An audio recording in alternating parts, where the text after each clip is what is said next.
அப்போஸ்தலனாகிய பவுல் ரோமாபுரியாருக்கு எழுதின நிருபம் 9ஆம் அதிகாரம். எனக்கு மிகுந்த துக்கமும் இடைவிடாத மனவேதனையும் உண்டாயிருக்கிறது. நான் சொல்லுகிறது பொய்யல்ல, கிறிஸ்துவுக்குள் உண்மையை சொல்லுகிறேன் என்று பரிசுத்த ஆவிக்குள் என் மனசாட்சியும் எனக்கு சாட்சியாயிருக்கிறது. மாம்சத்தின்படி என் இனத்தாராகிய என் சகோதரருக்கு பதிலாக நானே கிறிஸ்துவை விட்டு சபிக்கப்பட்டவனாக வேண்டும் என்று விரும்புவேனே. அவர்கள் இஸ்ரவேலரே. புத்திர சுவிகாரமும் மகிமையும் உடன்படிக்கைகளும் நியாயப்பிரமாணமும் தேவாராதனையும் வாக்குத்தத்தங்களும் அவர்களுடையவைகளே. பிதாக்கள் அவர்களுடையவர்களே. மாம்சத்தின்படி கிறிஸ்துவும் அவர்களில் பிறந்தாரே. இவர் என்றென்றைக்கு ஸ்தோத்தரிக்கப்பட்ட சர்வத்திற்கும் மேலான தேவன். ஆமேன். தேவ வசனம் அவமாய் போயிற்றென்று சொல்லக்கூடாது. ஏனென்றால் இஸ்ரவேல் வம்சத்தார் எல்லாரும் இஸ்ரவேலர் அல்லவே. அவர்கள் ஆபிரகாமின் சந்ததியார் ஆனாலும் எல்லாரும் பிள்ளைகள் அல்லவே. ஈசாக்கிடத்தில் உன் சந்ததி விளங்கும் என்று சொல்லி இருக்கிறதே. அதெப்படி என்றால், மாம்சத்தின்படி பிள்ளைகளானவர்கள் தேவனுடைய பிள்ளைகள் அல்ல, வாக்குத்தத்தத்தின்படி பிள்ளைகள் ஆனவர்களே அந்த சந்ததி என்றெண்ணப்படுகிறார்கள். அந்த வாக்குத்தத்தமான வார்த்தையாவது, குறித்த காலத்திலே வருவேன், அப்பொழுது சாராள் ஒரு குமாரனை பெறுவாள் என்பதே. இதுவும் அல்லாமல் நம்முடைய பிதாவாகிய ஈசாக்கு என்னும் ஒருவனாலே ரெபேக்காள் கர்ப்பவதியான போது பிள்ளைகள் இன்னும் பிறவாமலும் நல்வினை தீவினை ஒன்றும் செய்யாமலும் இருக்கையில் தேவனுடைய தெரிந்து கொள்ளுதலின்படி இருக்கிற அவருடைய தீர்மானம் கிரியைகளினாலே நிலை நிற்காமல் அழைக்கிறவராலே நிலை நிற்கும்படிக்கு மூத்தவன் இளையவனுக்கு ஊழியம் செய்வான் என்று அவளுடனே சொல்லப்பட்டது.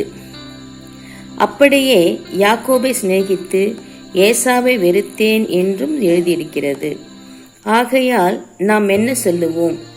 தேவனிடத்திலே அநீதி உண்டென்று சொல்லலாமா? சொல்லக்கூடாதே. அவர் மோசேயை நோக்கி, எவன் மேல் இரக்கமாயிருக்க சித்தமாயிருப்பேனோ அவன் மேல் இரக்கமாயிருப்பேன், எவன் மேல் உருக்கமாயிருக்க சித்தமாயிருப்பேனோ அவன் மேல் உருக்கமாயிருப்பேன் என்றார். ஆகையால் விரும்புகிறவனாலும் அல்ல, ஓடுகிறவனாலும் அல்ல, இறங்குகிற தேவனாலேயாம். மேலும் என்னுடைய வல்லமையை உன்னிடத்தில் காண்பிக்கும்படியாகவும் என்னுடைய நாமம் பூமியில் எங்கும் பிரஸ்தாபமாகும்படியாகவும் உன்னை நிலை நிறுத்தினேன் என்று பார்வோனுடனே சொன்னதாக வேதத்தில் சொல்லியிருக்கிறது. ஆதலால் எவன் மேல் இரக்கமாய் இருக்க சித்தமாய் இருக்கிறாரோ அவன் மேல் இரக்கமாய் இருக்கிறார். எவனை கடினப்படுத்த சித்தமாய் இருக்கிறாரோ அவனை கடினப்படுத்துகிறார். இப்படியானால் அவர் இன்னும் ஏன் குற்றம் பிடிக்கிறார்? அவர் சித்தத்திற்கு எதிர்த்து நிற்பவன் யார் என்று என்னுடனே சொல்லுவாய். அப்படியானால் மனுஷனே, தேவனோடு எதிர்த்து தர்க்கிக்கிற நீ யார்? உருவாக்கப்பட்ட வஸ்து உருவாக்கினவனை நோக்கி, நீ என்னை ஏன் இப்படி உண்டாக்கினாய் என்று சொல்லலாமா? மிதியிட்ட ஒரே களிமண்ணினாலே குயவன் ஒரு பாத்திரத்தை கனமான காரியத்துக்கும் ஒரு பாத்திரத்தை கனவீனமான காரியத்துக்கும் பண்ணுகிறதற்கு மண்ணின் மேல் அவனுக்கு அதிகாரம் இல்லையோ? தேவன் தமது கோபத்தை காண்பிக்கவும் தமது வல்லமையை தெரிவிக்கவும் தாம் மகிமைக்காக எத்தனமாக்கின கிருபா பாத்திரங்கள் மேல் தம்முடைய மகிமையின் ஐஸ்வரத்தை தெரியப்படுத்தவும் சித்தமாய் அழிவுக்கு எத்தனமாக்கப்பட்ட கோபாக்கினை பாத்திரங்கள் மேல் மிகவும் நீடிய சாந்தத்தோடு பொறுமையாய் இருந்தாரானால் உனக்கென்ன? அவர் யூதரிலிருந்து மாத்திரமல்ல, புறஜாதிகளிலும் இருந்து நம்மை அழைத்திருக்கிறாரே.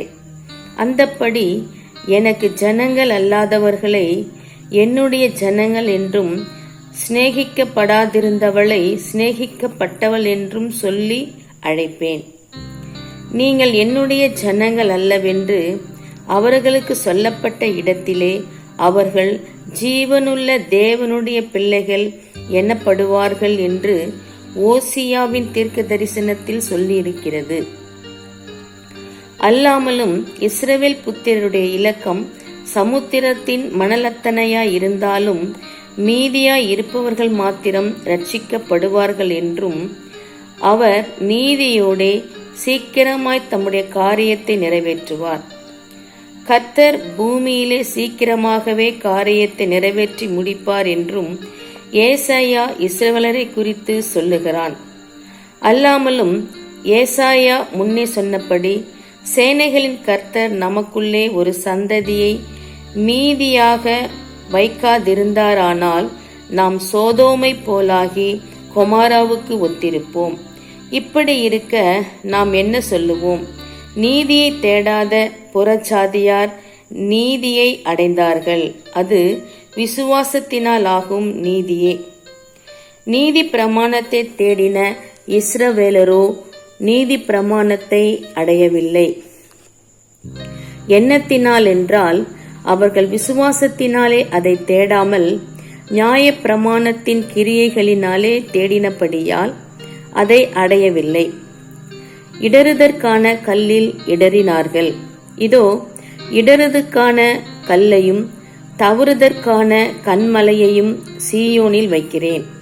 அவரிடத்தில் விசுவாசமாய் இருப்பவன் எவனோ அவன் வெட்கப்படுவதில்லை என்று எழுதியிருக்கிறபடியாயிற்று. ஆமென்.